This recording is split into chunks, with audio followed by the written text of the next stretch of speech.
Olá, meu nome é Priscila, essa é a intérprete Débora e a videoaula é sobre estatística e gráficos. Iniciaremos mais uma sequência didática que tem como objetivo compreender as variáveis estatísticas e a representação dos dados usando gráficos e tabelas. Você sabe interpretar tabelas e gráficos? Já observou que dados expressos dessa forma são mais simples de comparar e compreender? Variável em estatística é uma característica da população que assume diferentes valores ou categorias. As variáveis podem ser quantitativas ou qualitativas.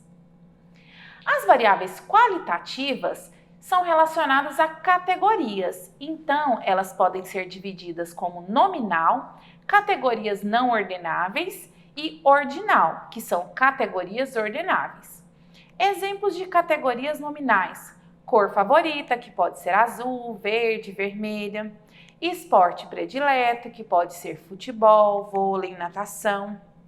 E as ordinais: gosto pela matemática, pouco, regular, muito, pode seguir uma ordem; intensidade de dor, pouco, muito, mais ou menos. As variáveis também podem ser quantitativas, que são relacionadas a dados numéricos. Elas podem ser discretas, que é o resultado de alguma contagem, ou contínuas, resultado de mensuração. Número de irmãos é uma variável discreta, eu posso contar quantos são. Número de letras no nome, número de alunos de uma classe, todas essas eu posso contar. No caso, altura, peso, renda familiar são variáveis contínuas. Quando eu pego as informações estatísticas, eu posso colocar elas, organizá-las em tabelas ou gráficos. As tabelas, elas podem ser simples ou de dupla entrada. Aqui eu tenho um exemplo de uma tabela simples, onde eu tenho os sabores dos sucos e os preços de cada um.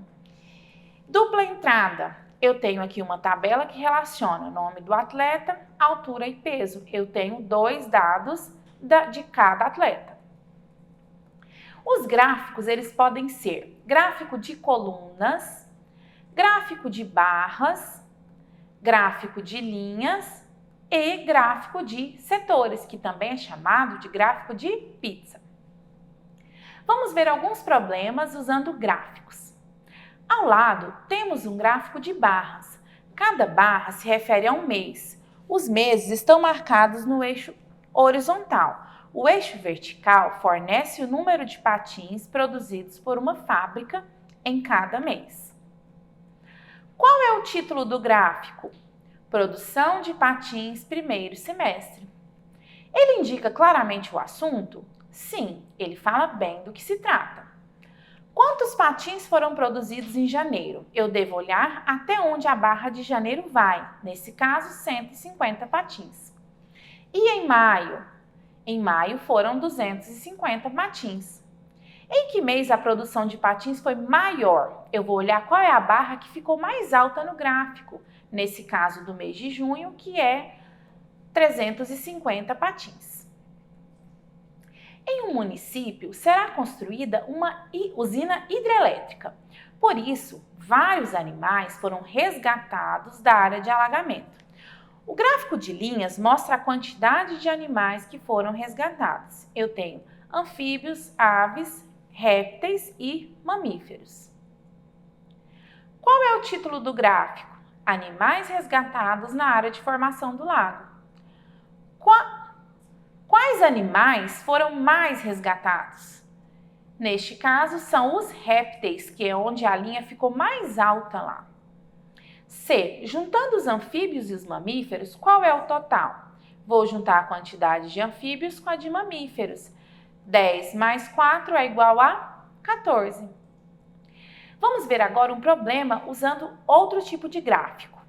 O gráfico a seguir mostra a preferência de um grupo de alunos por determinadas modalidades esportivas. Então, esse gráfico tem as preferências. 40% preferem futebol, 25% natação, 20% vôlei, 10% basquete e 5% preferem outros esportes. Qual é a modalidade esportiva preferida deste grupo de alunos? Eu tenho que analisar no gráfico qual é o setor que ocupa mais espaço, que também é o mesmo de maior probabilidade, que é o que tem uma porcentagem maior, 40%. É possível afirmar que a soma da porcentagem dos alunos que preferem vôlei e basquete é maior do que a porcentagem dos que preferem futebol? Se eu pegar os de vôlei, que são azul, 20%, basquete, que está em verde, 10%, a soma deles fica 30%. É menor do que o valor do futebol. Então, eu não posso fazer essa afirmação. Pessoal, essa foi a videoaula. Acessem o portal Conexão Escola, façam a atividade proposta e até mais!